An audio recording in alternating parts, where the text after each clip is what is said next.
I think that, obviously I'm sorry for the hurt that I've caused. Welcome to WatchMojoUK, and today we're looking at times celebrities had to explain themselves after embarrassing controversies. I don't think she was the only one that was wired. Before we begin, we publish new content every day, so be sure to subscribe to our channel and ring the bell to get notified about our latest videos. John Barrowman. I think that if it was now, it would be crossing the line. Right. I think that something that happened 15 years ago, it was body behaviour, silly behaviour. He's had a few scandals in recent years and has gone on to television to discuss them. First was the flashing scandal, in which it was alleged that he'd been exposing himself to his Doctor Who castmates in the 2000s. The fact that it was stories that I've already told, you know, I've been telling them for years. You have? I have. Though he showed up to tell Lorraine Kelly that it was a different time and he'd never do anything like that now, while also denying some claims, his career definitely took a nosedive. All the people that are making the fuss about it, they weren't there. They don't know the context of things that were done. In 2024, he ended up on Celebrity SAS, but humiliated himself yet again by quitting after only 32 minutes during the very first challenge. He then had to do the daytime TV rounds to explain why he quit at the first hurdle. I know who I am. I know who John Barrowman is. I've made a mistake here. Princess Diana. But there are mounting questions for the BBC and the journalist Martin Bashir tonight over what he did to secure his Panorama interview with Princess Diana. This massively controversial episode of Panorama followed and exacerbated several scandals concerning the late Princess of Wales. With the interview earned by fraud and deceit on the part of Martin Bashir, Diana was goaded into discussing various high-profile scandals she'd been involved with. Well, there were 3 of us in this marriage, so it was a bit crowded. Mostly the interview was about her marriage and separation from Prince Charles, now the King, after scandals like Squidgygate and Tampongate, both of which concerned recorded phone calls being leaked to the press. It certainly looks even more tragic in hindsight, the interview coming just 2 years before her death, and definitely didn't reduce the relentless humiliation the media subjected Diana to for the better part of 20 years. It's one of the worst chapters in the BBC's history, in my view. There's the rogue reporter who gets one of the world's greatest scoops by means of deception. Roxanne Pallett. I got it wrong. Yeah. I really got it wrong. Celebrity Big Brother really did peak with the high drama of Punchgate in the very last series of its first run, as Roxanne Pallett accused housemate Ryan Thomas of punching her. My mind ran away with me. I am a sensitive person, only my family and friends can vouch for that. Nobody else in the house saw what had happened, but the viewers at home did. She must have forgotten about all the cameras. The scandal continued to gain traction outside, and Pallett found herself in a media storm when she eventually left the house, having to appear on multiple TV shows to explain why she lied about how hard Thomas had punched her. In the moment, it felt worse than it was. I can't prove a feeling. I can't show you a feeling. Thomas went on to win that series, and Pallett's career has never recovered. I massively apologise to not just Ryan, to his family, his friends, his fans, every single person that watched that. Eamon Holmes. Every day is fakery, and you know, sometimes you can only judge people by their actions. Thanks to his role as one of GB News' breakfast hosts, Holmes has appeared on TV over and over again since news broke of his impending divorce from Ruth Langsford. Just before we move on, I'd just like to thank people for your support for Ruth and I over the last few days as to the news of our separation. While things seem to begin relatively amicably, if the tabloids are to be believed, they've since taken a turn for the worst. It was even reported that Ruth had removed Eamon's stairlift from the house before he came to recover the rest of his belongings, leaving him unable to climb the stairs to get them back. Through all this, he's still showing his face on GB News, while Ruth has barely acknowledged him. But what I don't accept is mainstream media immediately slapping that down as not true when they don't know it's not true. Matt Hancock.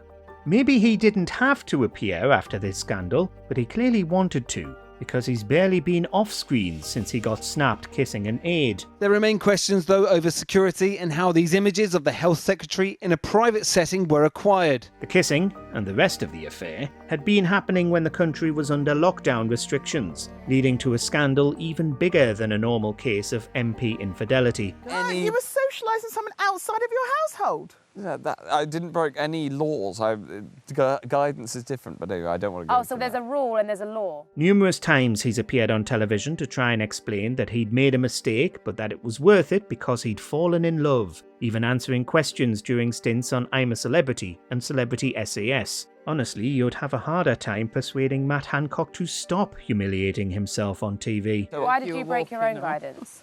Well, because it was a mistake, because I fell in love with somebody and we all I know was what taken by happened. love. Well, it's true. Phillip Schofield. So how old was he when he first said to you, I'm interested in television? Was he 18 by that point? 19 then. After news began to circulate, Schofield was forced to confess his sins in an article in The Sun, presumably on the pain of the tabloids publishing it all in their own words, no matter what. He immediately quit all of his television roles, including This Morning and Dancing on Ice, but appeared in a long BBC interview just a few days into the scandal about him and his affair. And did you ever tell Holly Willoughby? No, God no.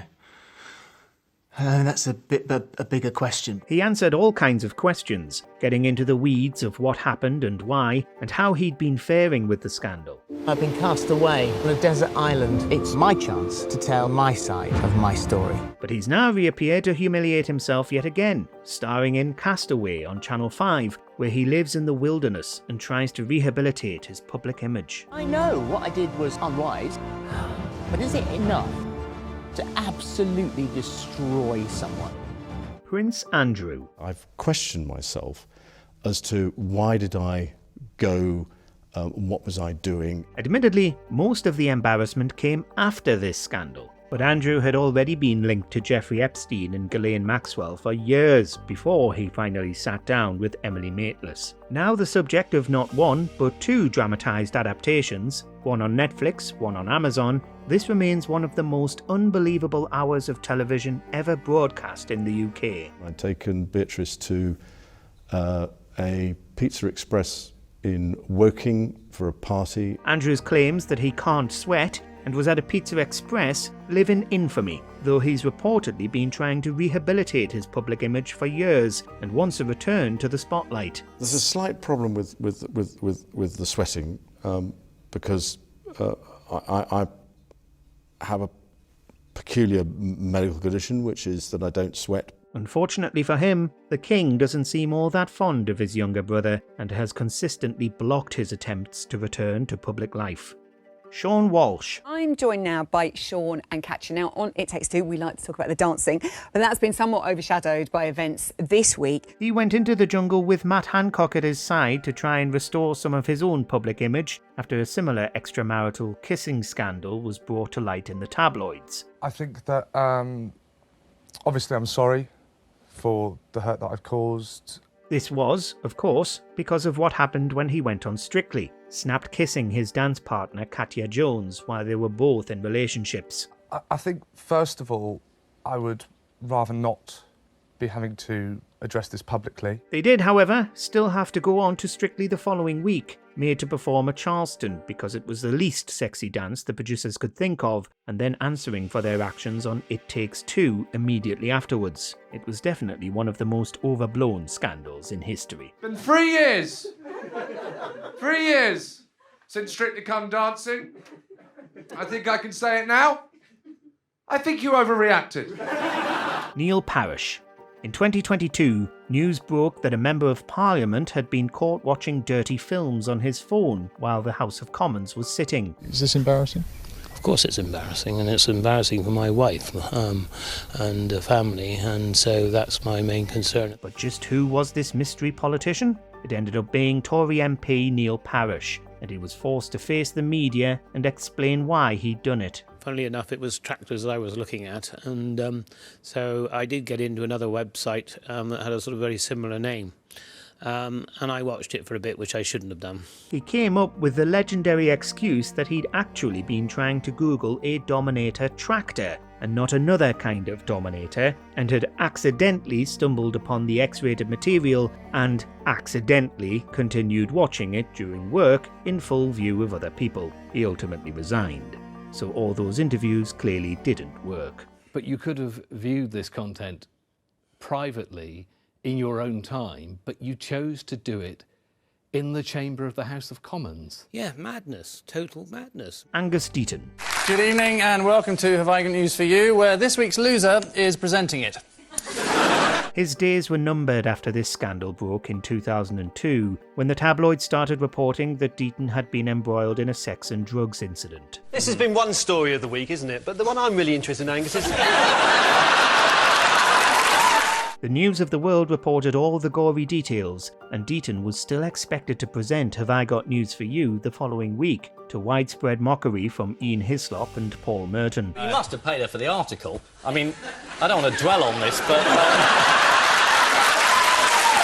The BBC eventually got sick of the heat and dropped him, though he proved to be completely irreplaceable. Have I Got News For You is still going strong, but has never had another permanent host, and a lot of people still haven't forgiven the Beeb for how it treated him. To go to all that kind of effort is just unbelievable. Let us know in the comments which of these celebs deserves a second chance. How do you explain that? I can't. Do you agree with our picks? Check out this other recent clip from WatchMojoUK and be sure to subscribe and ring the bell to be notified about our latest videos.